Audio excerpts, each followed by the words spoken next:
Hello everyone, welcome back to the channel Saral Seekho. I hope you all are doing absolutely great and fine at your homes. So देखो हमने अभी previous video में हमने जो ये हमारी unit 1 है क्लास 8 की इंग्लिश का जो फर्स्ट यूनिट है उसका फर्स्ट चैप्टर था ना विद दैट 1 हर्ट्स, उसका हमने पार्ट 1 जो है वो कंप्लीट कर लिया है। अब हम आगे की जो टेक्स्ट था, आगे की जो कहानी थी उसे कंटिन्यू करने वाले हैं। तो जिसने बहुत सारे लोग होंगे जो अभी आए होंगे, तो जिसने पार्ट 1 नहीं देखा एक बार फटाफट से जो हमने जाके देख लेना वैसे तो, पर जो हमने पार्ट 1 में पढ़ा था उसका फटाफट से एक बार रिकैप दे देते हैं, ठीक है। तो आपको पर वो वीडियो भी देख लेना अगर आपने अभी तक नहीं देखे, पहले उसे देखना फिर इसे देखना, क्योंकि उसमें कुछ क्वेश्चंस भी हैं और थोड़ा डीप हो जाएगा। ये तो सिर्फ समराइज कर रहे हैं हम, ओके। तो हमने देखा था कि जो सदर्न इंडिया की अगर हम बात करते हैं तो वहाँ पे बहुत ही फेमस, मतलब बहुत ही हिस्टोरिकल इंपॉर्टेंस रखने वाला एक एम्पायर है जिसका नाम है विजयनगर एम्पायर। और वहाँ पे बहुत सारे राजा आए, पर बहुत one of the famous Kings की अगर हम बात करते हैं तो वो कौन है? कृष्णदेव राय। कृष्णदेव राय एक किंग, बहुत पावरफुल किंग भी थे, उसके साथ साथ वो क्या भी थे? पोएट भी थे। क्या थे वो? पोएट भी थे, ठीक है। और इनकी दो मोस्ट फेमस जो इनके वर्क्स हैं वो हैं अमुक्तमाल्यदा और जमवती पर्यानाम, ठीक है। ये दो इनकी फेमस वर्क्स हैं। ये क्वेश्चन आ सकता है कि कृष्णदेव राय किंग के साथ साथ पोइट भी थे, तो उन्होंने क्या क्या फेमस चीजें लिखी थी। ये दोनों चीजें आज तक याद करी जाती हैं लोगों के बीच में, ठीक है। तो सेकेंडली जो कृष्णदेव राय थे उनका जो कोर्ट था उसमें अष्ट दिग्गज बैठते थे, यानी कि 8 ब्रिलियंट पोइट्स, ठीक है। 8 ब्रिलियंट पोइट्स का जो ग्रुप था वो कृष्णदेव राय के कोर्ट में बैठता था और उन्हें हम बोलते थे अष्ट दिग्गज। क्या बोलते थे? अष्ट दिग्गज। दिग्गज means superior in specific work. कोई भी जो सुपीरियर होता है किसी भी एक वर्क में उसे हम बोलते हैं दिग्गज, और अष्ट यानी कि 8, जिनमें से एक थे तेनालीरामा, ठीक है। जिनमें से एक कौन थे? तेनालीरामा। अब जो तेनालीरामा थे वो पोएट तो थे ही, मतलब वो one of the brilliant poets में थे तो थे, पर वो दूसरी चीज के लिए भी फेमस थे, वो था विट एंड ह्यूमर।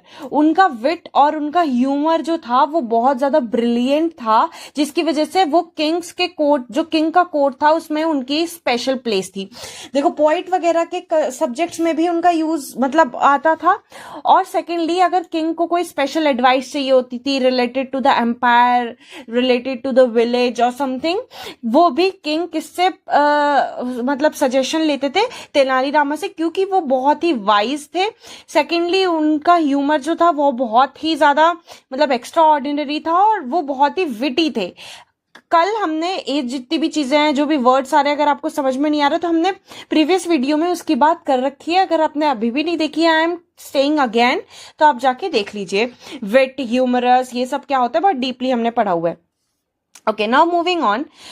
तो आगे अगर हम बढ़े तो जो कृष्णदेव राय थे वो किंग थे, और उनकी जो क्वीन थी थ्रिमू मलम्बल, ठीक है, ये उनकी क्वीन का नाम था। तो इन दोनों के बीच में होती है क्वारल। अब क्वारल मतलब थोड़ी बहुत ऐसा झगड़ा होता है। अब झगड़ा किस बात पे होता है? जो कृष्णदेव राय थे वो पोइट थे, अभी हमने बताया, तो उन्होंने एक पोम लिखी थी। क्या लिखी थी? पोम लिखी थी। तो जब वो पोम उन्होंने अपने मिनिस्टर्स को सुनाई तो उन्होंने ज्यादा इंपॉर्टेंस नहीं दी, अवॉइड कर दिया। तो वो जो किंग थे वो एज अ ऑडियंस, मतलब ऑडियंस की तरह, मतलब वो सोच रहे थे कि कोई उनकी जो वो है पोम है वो सुन ले, तो वो किसको सुनाते हैं? शाम को क्वीन को सुनाते हैं। अब जैसे ही वो पोम रिसाइट करने लगे, यानी कि उन्हें सुनाने लगे, तो जो क्वीन थी उन्होंने उबासी ली, यानी कि क्वीन यॉन्ड। उन्होंने उबासी ली। यॉन का मतलब उबासी लेना होता है। और जब क्वीन ने यॉन किया तो किंग को क्या लगा कि क्वीन जो है उन्हें डिसरेस्पेक्ट कर रही है। क्वीन क्या कर रही है? उन्हें डिसरेस्पेक्ट कर रही है, जिसकी वजह से किंग उनसे गुस्सा होके और वहां से चले गए। और अभी तक मतलब जो भी वो मतलब बहुत दिन बीत गए, जो कोर्ट था वो बहुत शांत था, बिल्कुल जो मतलब जॉयफुल, जो मतलब जो कोर्ट हरा भरा एकदम खुशी वाला माहौल रहता था, थोड़ा सा वो सैड हो गया था, थोड़ा वो जो डिमिनिश सा हो गया था, ठीक है, क्योंकि किंग और क्वीन में क्वारल चल रही थी इसलिए। फिर क्वीन ने सोचा ये तो मेरी बहुत बड़ी गलती हो गई, अगर किंग को ऐसा लग रहा है कि मेरी उबासी लेने से उनको डिसरेस्पेक्ट हुआ है तो शायद मैं ऐसा नहीं करती, मुझे नहीं पता था। तो क्वीन ने क्या करा, क्योंकि वो जानती थी कि जो रामा है, तेनाली रामा है, वो बहुत ज्यादा वाइज पर्सन है, तो क्वीन ने तेनाली रामा से हेल्प ली, seek help from Tenali Rama. और तेनाली रामा ने फिर क्योंकि तेनाली रामा ने बोला कि ये किंग के मैटर को सॉल्व करना है, तो इसको थोड़ा सा हमें स्ट्रेटेजी वाइज मतलब स्ट्रेटेजी बना के कुछ सॉल्व हो पाएगा। तो वो देखते हैं। तो हमने यहाँ तक पिछले वीडियो में कंप्लीट कर लिया। अब हम देखेंगे कि जो तेनाली रामा है उन्होंने क्या स्ट्रेटेजी बनाई और कैसे वो एग्जीक्यूट हुई, और फिर किंग और क्वीन के जो बीच में क्वेरल है वो सॉल्व होती है या नहीं। So let's get further into the chapter. Okay so ये हमारा चैप्टर था, हमने यहाँ तक पढ़ लिया था। अब हम आगे पढ़ते हैं। The next morning the royal court was bustling with activity, ministers, scholars and courtiers filled with courtroom, its intricately carved pillars towering towards the high ceiling। अब देखो वो बता रहे हैं, ये सब जो भी है वो डिस्क्रिप्शन है किसका, कोर्ट रूम का, यानी कि जो दरबार है उसका, कि जो नेक्स्ट मॉर्निंग थी कोर्ट रूम में बसलिंग, यानी कि सब लोग बिजी थे अपनी अपनी एक्टिविटी में। बेसिकली जो मिनिस्टर्स थे, स्कॉलर्स थे, वो लोग आके कहाँ बैठ गए थे, वो कोर्ट रूम में आके बैठ गए थे। कोर्ट रूम किससे भर गया था, मिनिस्टर्स, स्कॉलर्स और कोर्टियर्स से। दूसरी बात, जो वहां के जो पिलर्स हैं, कोर्ट रूम के जो पिलर्स हैं वो इंट्रिकेटली यानी कि बहुत डिटेल्ड मैनर में कार्व्ड हुए हैं। पिलर्स कार्व्ड होने का मतलब उसमें नक्काशी करी होती है ना, जैसे पत्थरों में हम मार मार के डिजाइन्स बनाते हैं, वो कार्व्ड करना उसे बोलते हैं हम। तो बहुत ही ऊंचे ऊंचे टावर्स थे और किसको टच कर रहे थे, सीलिंग्स की तरफ जा रहे थे। तो बेसिकली जब भी हम हिस्ट्री में कोई भी चीज ऐसे मॉन्यूमेंट्स और बिल्डिंग्स और पिलर्स पढ़ते हैं ना, तो वो बहुत ज्यादा डिटेल उसमें, मतलब हिस्ट्री में जितने भी आर्किटेक्चर होते थे बहुत ज्यादा डिटेलिंग से होते थे। तभी हमने बोला यहाँ पे इंट्रिकेटली कार्व्ड, यानी कि बहुत ही डिटेल्ड मैनर में उसे कार्व्ड करा जाता है, मतलब उसे वो शेप दी जाती है, वो डिजाइन दी जाती है। Rays of sunlight stream through the open windows, ठीक है, जो सनलाइट थी वो ओपन विंडोज से कहाँ आ रही थी, कोर्ट रूम में आ रही थी। Illuminating the floor adorned with exquisite rugs, ठीक है।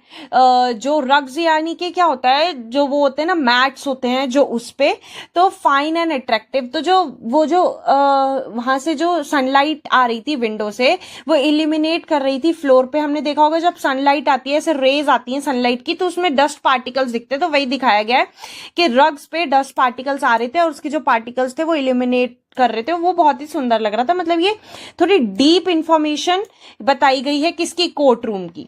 Despite the lively chatter a tension hung in the air, ये सब जानते हैं।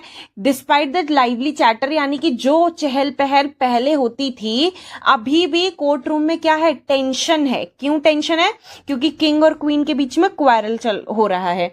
The king sat on his ornate throne, ठीक है। ऑर्नेट का मतलब क्या होता है, देखो यहाँ लिखा है डेकोरेटिव, और थ्रोन का मतलब होता है गद्दी जिसपे बैठते हैं, राजा बैठते हैं ना, जो गद्दी होती है उनकी, सिंहासन होता है उस पे। तो किंग अपने जो डेकोरेटिव बहुत सुंदर जो सिंहासन था, जो गद्दी थी, उस पे बैठे। किंग आए, his expression turn, his sharp eyes scanning the room, ठीक है। वो मतलब उनकी जो आईज थी वो जब आते हैं तो सब कुछ देखते हैं, ऑब्जर्व करते हैं, ठीक है। The evident that the unresolved quarrel still gnawed at him, basically इसका मतलब है उनके एक्सप्रेशंस, फेशियल एक्सप्रेशंस ऐसे थे कि उनकी शक्ल से पता चल रहा था कि जो अनरिजॉल्व्ड, मतलब जो वो एविडेंस थी, उनकी जो फेशियल एक्सप्रेशन थे वो एविडेंस थे किसका, कि अभी भी क्वारल क्या है, अनरिजॉल्व्ड है। किसके बीच में, किंग एंड क्वीन के बीच में, ठीक है। Quarrel still gnawed at him, ग्नॉड यानी बॉदर कर रही है उन्हें, मतलब उन्हें अभी भी परेशान कर रही है। वो जो क्वारल हुई थी किसके बीच में, किंग और क्वीन के बीच में, वो अभी भी अनरिजॉल्व्ड है, इसलिए उससे वो परेशान हो रहे हैं, ऐसा उनके फेशियल एक्सप्रेशन से पता चल रहा है। अब देखो आगे देखते हैं। The court discussion was centred on improving paddy cultivation. तो यहाँ पे जो देखो कोई ना कोई जब भी उस टाइम पे होता था कि मतलब रूटीन ही ऐसा रहता था, जो स्कॉलर्स और मिनिस्टर्स होते थे और किंग्स का, कि सुबह सुबह आना है कोर्ट रूम में और कोई ना कोई डिस्कशन होता था। तो मतलब जो डिस्कशन होता था वो एक स्पेसिफिक और मतलब डिसाइडेड टाइटल पे होता था कि हमें इस बारे में डिस्कशन करना है। तो आज मतलब उस दिन जो डिस्कशन हो रहा था वो किस पे हो रहा था? Improving paddy cultivation. पैडी यानी कि एक टाइप का राइस मान लो आप, जिसे हम हिंदी में धान भी बोलते हैं, ठीक है। तो पैडी कल्टीवेशन का जो वो पैडी कल्टीवेशन की इम्प्रूवमेंट पे डिस्कशन चल रहा था कि कैसे हम उस एरिया में पैडी कल्टीवेशन इम्प्रूव करें एम्पायर में। One by one the minister rose to present, ठीक है। तो हम जब कोर्ट रूम में एक टाइटल हो जाता है, फिर उससे रेस्पेक्टेड जो मिनिस्टर्स होते हैं वो अपना अपना सजेशन रखते हैं, अपने अपने आइडियाज रखते हैं। फिर किंग उन आइडियाज पे, उन सजेशंस पे और ज्यादा सोचते हैं, उन्हें एनालाइज करते हैं। ऐसा ऐसा होता है। तो किंग, अलग अलग मिनिस्टर्स अपने अपने आइडियाज को प्रेजेंट कर रहे थे। सम सजेस्टेड, अब क्या क्या सजेस्ट होता है? किसी ने बोला कि हमें इरिगेशन नेटवर्क बढ़ाना चाहिए, किसी ने बोला हमें मैन्योर्स अच्छे डालने चाहिए। ऐसे ऐसे सजेशंस आ रहे थे। इन सजेशंस के बीच में जो तेनालीरामा थे वो कोर्ट रूम के एकदम कोने में एज पे खड़े हुए थे और क्वाइटली सब, मतलब शांति से सब देख रहे थे कि क्या हो रहा है, ऑब्जर्व कर रहे थे सबको और खड़े हुए थे, ठीक है। एक मिनट, खड़े हुए थे, ठीक है। मतलब अभी उन्होंने कोई अपना जो वो था, अपना कोई भी वो नहीं दिया था, सजेशन नहीं दिया था अभी तक। तो देखो अब आगे देखते हैं, क्योंकि अब वो जो स्ट्रेटेजी है जिसका हम सब वेट कर रहे थे कि तेनालीरामा क्या स्ट्रेटेजी बनाएंगे, वो टाइम आ गया है। Finally the king called upon Rama. अब किंग, क्योंकि रामा एक स्पेशल प्लेस पे है किंग की, मतलब किंग भी जानते कि वो बहुत स्मार्ट हैं और वाइज हैं, तो इसलिए किंग ने रामा को बुलाया। The chatter in the court died down all as all eyes turn to him. देखो अभी तक सब बातें कर रहे थे, डिस्कशन चल रहे थे, जैसे किंग ने तेनालीरामा को बुलाया सब डिस्कशन और बातें, सब चैटरिंग बंद हो गई और सब लोग उन्हें देखने लगे, ठीक है। कि अब ऑब्वियसली क्योंकि सब जानते थे कि तेनालीरामा बहुत स्मार्ट है, तो इनके पास तो ऑब्वियसली मतलब कोई स्मार्ट आइडिया तो होगा ही होगा, ब्रिलियंट आइडिया होता ही होगा हमेशा इनके पास। Rama approached to the throne, मतलब Rama approach to the throne का मतलब है वो जहां किंग बैठे थे उस गद्दी के पास गए, carrying a plate full of paddy seeds, जिनके उनके देखो यहाँ पिक्चर में दिख रहा होगा कि उनके हाथ में क्या थे? पैडी के सीड्स थे एक प्लेट में। Okay, bowing low he began. Bowing low यानी कि जब भी हम राजा के सामने कुछ भी बोलते हैं, क्योंकि हम राजा को अपना लॉर्ड की तरह ट्रीट करते हैं, तो हम उन ऐसे उन्होंने उनको एक टाइप से प्रणाम किया, या समझ लो नीचे झुके वो। और उन्होंने क्या बोला? Your majesty, I bring you a revolutionary type of paddy seeds. If these are sown the yield will be 3 times greater than the current results. क्या बोला उन्होंने कि ये जो प्लेट में मेरे पास जो पैडी सीड्स हैं, ये ऐसे टाइप के सीड्स हैं कि अगर इन्हें बोया जाएगा ना, तो ये यील्ड यानी कि जो प्रोडक्शन होगा वो 3 times कर देंगे। जो पहले राइस होता था उसका 3 गुना राइस हो जाएगा अगर इन सीड्स को हम बोएंगे तो। A murmur swept through the room. One of the courtiers, known for his sarcasm, whispered just loud enough to be heard, I wonder if these are magic seeds. तो क्या हुआ? murmur swept through the room, इसका मतलब है अब सब भिन-भिनाने, murmur यानी जो धीरे धीरे हम बातें करते हैं ना, उसे बोलते हैं murmur। तो वो होने लगा, क्योंकि ऑब्वियस सी बात है ये मतलब इस ऐसे कौन से सीड्स होते हैं जिनसे यील्ड 3 times हो जाएगी, ठीक है। तो सब लोग बोलने लगे, और इनमें एक कोटियर जो था वो अपने सरकाजम के लिए बहुत जाना जाता था। सरकाजम यानी कि मॉकरी होता है जो हम किसी का मजाक बनाते हैं, ऐसा उसके लिए जाना जाता था। तो उन्होंने कहा कि क्या ये मैजिक सीड्स हैं कि ये 3 times कर देंगे production. Next he will claim they grow without water.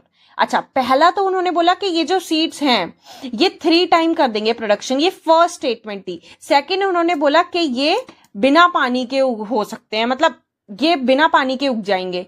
फिर दोबारा से और ज्यादा मर्मरिंग स्टार्ट हो गई, क्योंकि ये तो और शॉकिंग बात है कि ऐसी कौन से सीड्स हैं जिनको पानी भी नहीं चाहिए। तो फिर उन्होंने फिर से जो कोटियर थे उन्होंने बोला शायद तेनालीरामा ये जो सीड्स हैं वो कहां से लाए? मून से लाए हैं, ठीक है। और स्निकर्स यानी कि सब लोग हंसने लगे इनकी बात पे। ऑब्वियस सी बात है, ये तो बहुत ही ज्यादा मतलब ये अनबिलीवेबल चीज हो गई वहां पे, है ना।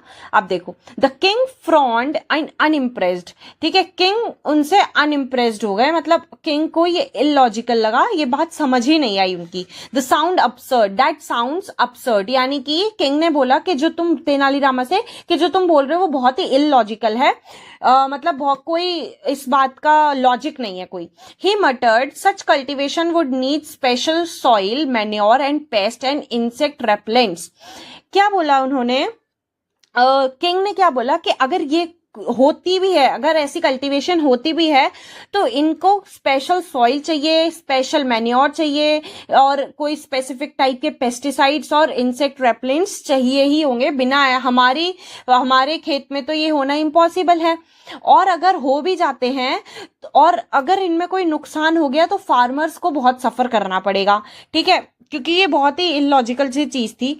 पर किंग ने अगर बोला कि अगर मान लो तुम्हारी बात सही भी है और बाय एनी चांस अगर खेत खराब हो जाता तो फार्मर्स को सफर करना पड़ेगा, किंग ने बोला ये।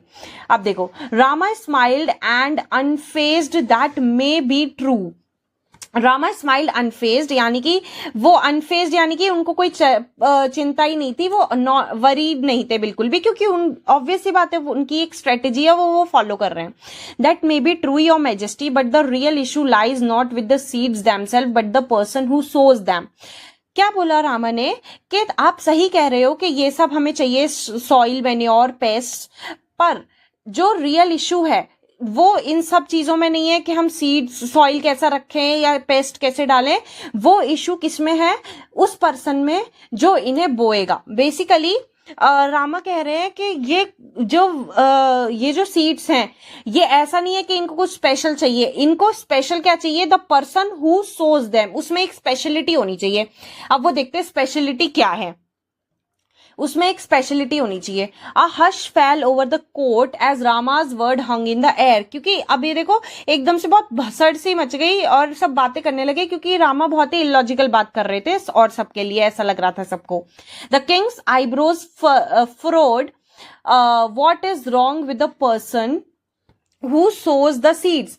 अब किंग ने बोला, किंग थोड़े से फिशी हुए, यानी कि कुछ उन्हें सस्पिशियस सा लगा और कंफ्यूजिंग सा लगा, और उन्होंने बोला जो पर्सन जो बीज को बोएगा, यानी कि सो करेगा सीड्स को, उसमें क्या दिक्कत हो सकती है, वो तो कोई भी कर सकता है, ऑब्वियसली बात है, वो तो कोई भी फार्मर कर सकता है।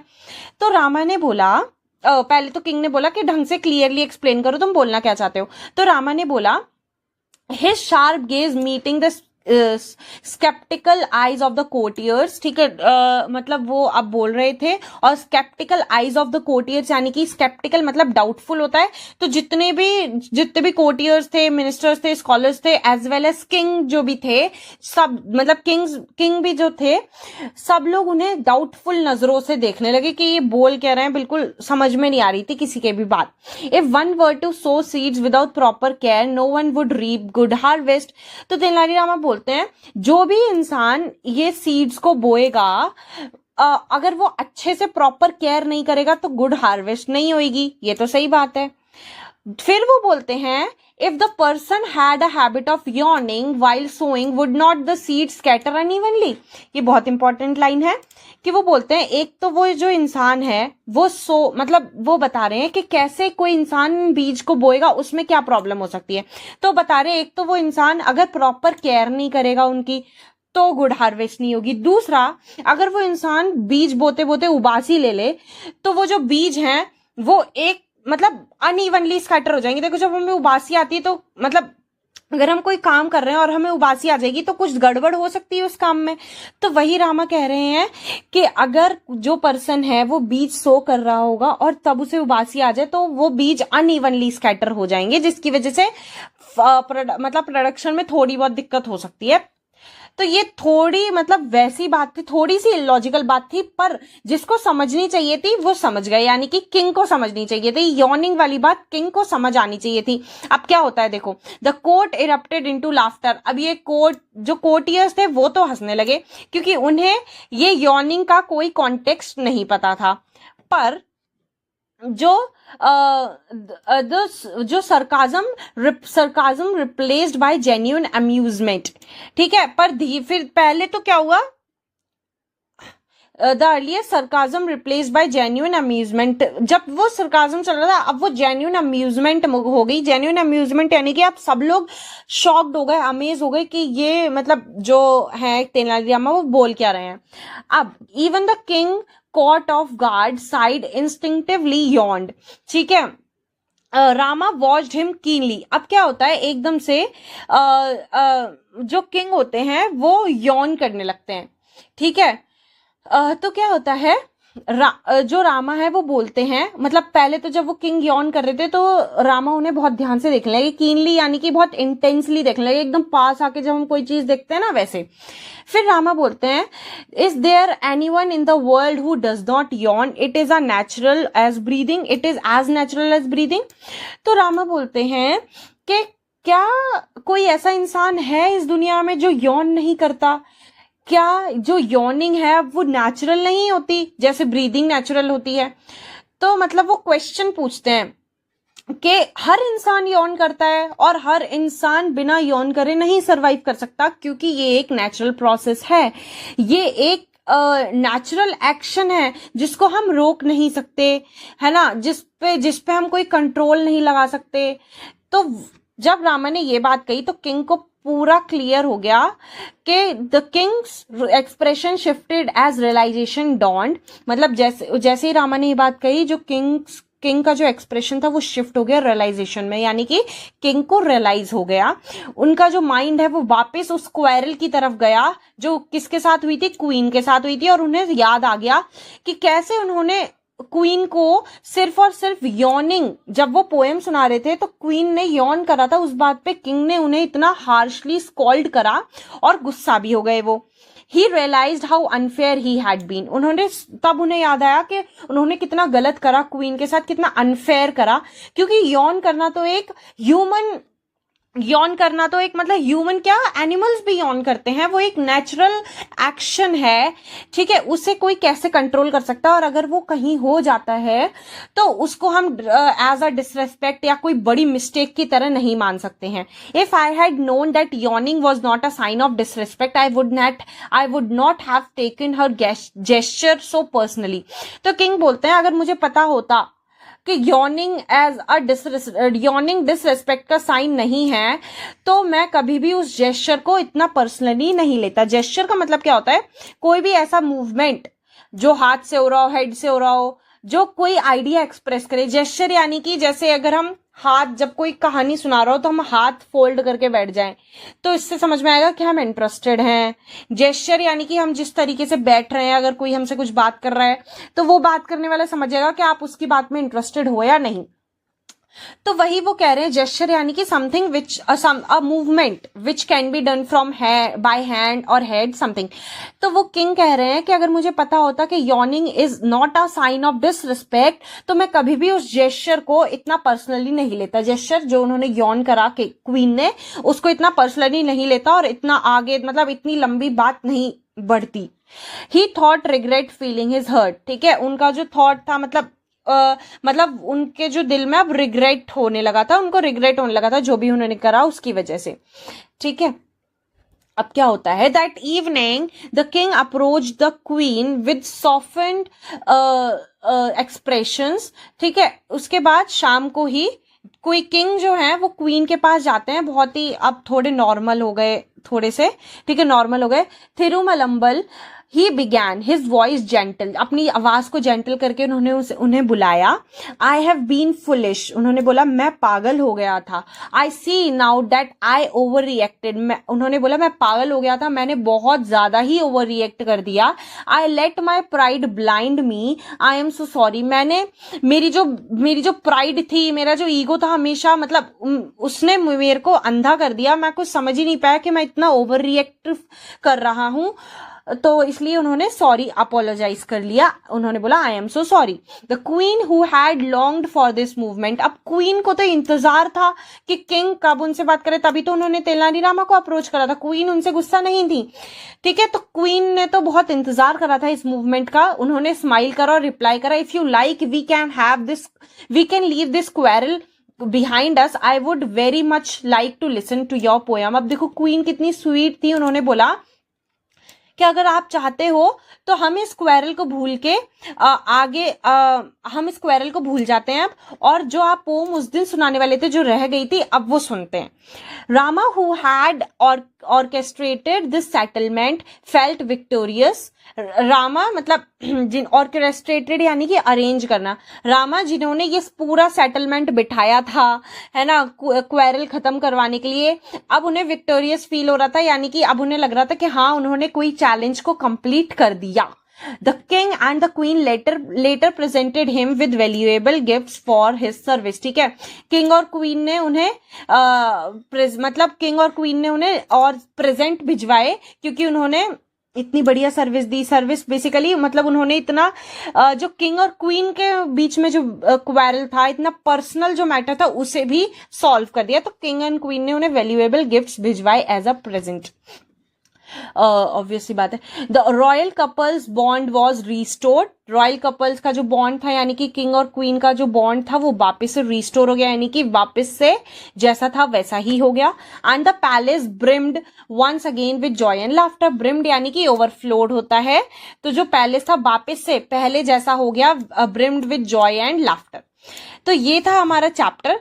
देखो तो इसमें जो आपने ये समझा कि जो तेनालीरामा थे, सबसे पहली बात तो उनका जो विटी नेचर था और जो ह्यूमर था वो उन्हें कितना काम आया।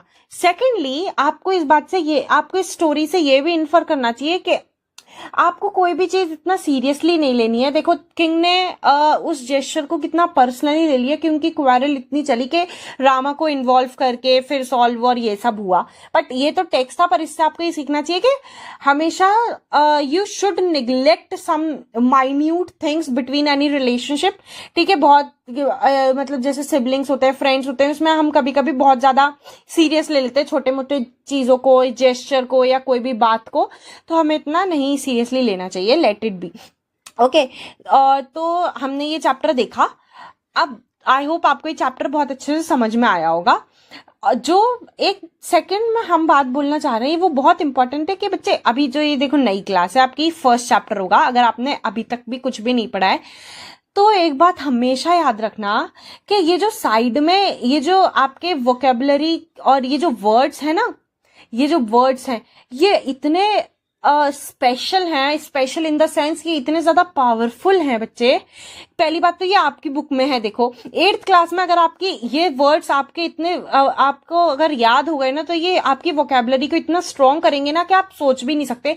ये वर्ड्स मतलब जो बड़े हाई स्टैंडर्ड के जो लोग होते हैं ना, मतलब हाई क्लास में जो लोग होते हैं 11th 10th 12th, उन्हें भी मतलब ये वर्ड्स को नहीं पता होता, पर क्योंकि न्यू एनसीईआरटी आई है तो ये चीज आपके उसमें इंट्रोड्यूस हुई है कि ये वर्ड्स हैं और इनके जो मीनिंग है ना वो भी ऐसे हैं कि अच्छा आसानी से समझ में आ जाए। तो अब आप इन्हें याद कैसे कर सकते हैं? या तो अगर आपके पास टाइम हो तो आप अलग से एक कॉपी बनाइए, उसमें ये वर्ड्स लिख लीजिए। सेकेंडली वैसे तो टीचर्स करवाते हैं, जो चैप्टर शुरू होता है तो वर्ड्स मीनिंग करवाते हैं, पर जो मेन इंपॉर्टेंट चीज है वर्ड मीनिंग करवाते हैं, पर आप उन्हें लिख लीजिए एक बार तो आपको थोड़े बहुत दिमाग में हो जाएंगे। दूसरी चीज क्या है, आप इन वर्ड्स को ना डेली लाइफ में यूज करिए। जैसे आपने आज पढ़ा ट्रिवियल, तो अब आप अपनी सिबलिंग से बात कर रहे हैं, मम्मी से बात कर रहे हैं, पापा से बात कर रहे हैं, फ्रेंड से बात कर रहे हैं, तो आप ट्रिवियल यूज करिए कि जैसे कि अभी जैसे मान लो कोई भी आप बात कर रहे हो कि हमारी जो ये केस है वो बहुत ज्यादा मतलब ये जो गेम है वो इम्पोर्टेंट नहीं है ज्यादा, तो आप बोलेंगे this game is not trivial for us. तो ऐसे अगर आप यूज करेंगे ना तो आपको देखना पक्के से याद हो जाएंगे, और जब आप ये वर्ड्स फ्रेंड्स में यूज करेंगे तो वो सोचेंगे वाओ आपकी तो इंग्लिश बहुत अच्छी है, और उनको भी याद हो जाएंगे। फिर वो पूछेंगे कि ट्रिवियल का मतलब क्या होता है, जब आप बताएंगे तो आपको फिर मतलब बहुत अच्छा लगेगा और आपको याद हो जाएंगे। तो ऐसे आप ये यूज करिए, ये थोड़ा सा इंस्ट्रक्शन है, अगर आप फॉलो करेंगे तो it will be way more better for you, क्योंकि फिर इंग्लिश आपको ऐसे सीखनी नहीं पड़ेगी और आपको आंसर्स जब लिखेंगे एग्जाम में वो तब भी यूज कर सकते हैं। Okay, so this is it. ये चैप्टर तो खत्म हो गया। अब देखो ये जो क्वेश्चन आंसर्स हैं, अगर आप कमेंट कर दीजिएगा, अगर आपको क्वेश्चन आंसर्स का एक अलग से सेपरेट वीडियो चाहिए तो हम श्योर मतलब श्योरली आपके लिए ये कर देंगे काम के क्वेश्चन आंसर्स के सेपरेट वीडियो एनसीईआरटी के सॉल्यूशंस हैं जो। पहले ये वाला देख लेते हैं एक बार। The queen insulted the king by speaking against the quality of his poem. क्या क्वीन ने किंग को इंसल्ट किया था कि तुम्हारी पोम अच्छी नहीं है? नहीं, ये तो बिल्कुल गलत बात है। क्वीन तो सिर्फ उन्होंने यौन करा था जो कि एक नेचुरल एक्शन है। Tenali Rama immediately went to the king and convinced him to talk to the queen. Tenali Rama फटाफट से किंग के पास गए और उन्हें बोला कि उन्होंने कन्विंस करा कि आप क्वीन से बात कर लो। नहीं, तेनालीरामा ने उन्हें स्ट्रेटेजी बताई। वो चाहते तो वो बात भी कर सकते थे, पर वो उन्हें रियलाइज कराना चाहते थे कि यौन करना एक नेचुरल एक्शन है, तो आप उसको इतना सीरियसली क्यों ले रहे हो, इतना पर्सनली क्यों ले रहे हो। और जो तेनालीरामा ने करा उससे उन्हें रियलाइज हुआ भी। ठीक है, तो ये बात भी अच्छी है। The courtiers admired the king's poem and praised his literary talent. नहीं, कोर्टियर्स ने तो अवॉइड कर दिया था उसे। मतलब कोर्टियर्स ने जब राजा जो किंग थे उन्होंने वो पोम कोर्टियर्स को सुनाई तो उन्होंने थोड़ा अवॉइड कर दिया था। अगर आपको ये नहीं पता तो ये पिछले वाले पार्ट का वो है। The ministers and the court were eager to hear Tenali Rama's idea about paddy cultivation. Yes, ministers बहुत ज्यादा eager थे कि तेनालीरामा क्या आइडिया देंगे पैडी कल्टीवेशन के बारे में। यस, क्योंकि जो तेनालीरामा आइडिया देते थे वो सबसे यूनिक होता था और बहुत ज्यादा वाइज आइडिया होता था वो। The king never realized his mistake and continued to stay angry with the queen. No, king को मिस्टेक रियलाइज भी हो गई और उन्होंने उसके लिए अपोलोजाइज भी किया। यहां से एक और बात सीखने को मिलती है कि अगर आपसे कोई गलती हो भी जाती है तो रियलाइजेशन के बाद you should be sorry to the one मतलब जिसका आपने गलती जिसके लिए भी की है, आपको उसे सॉरी बोलना चाहिए। सॉरी बोलने में कोई दिक्कत नहीं होती, कोई बड़ा छोटा नहीं होता। ठीक है, तो this is the chapter first. ठीक है, यूनिट 1 का ये चैप्टर 1 था। हम आगे और भी चैप्टर्स लेके आएंगे जो कि आपको अच्छे से पढ़ने एकदम मन लगा के। ठीक है, चैप्टर जो 2 होगा इसके बाद वो भी हम बहुत जल्दी लेके आएंगे। और अगर आपको इसके एनसीईआरटी सॉल्यूशंस चाहिए, जैसे बहुत सारे बच्चों को चाहिए होता है, पहले तो देखो मेरा सजेशन यही है कि आपको अगर चैप्टर समझ में आ गया है तो ट्राई विद योर सेल्फ। ठीक है, ट्राई विद योर सेल्फ, उससे बेटर कुछ भी नहीं है।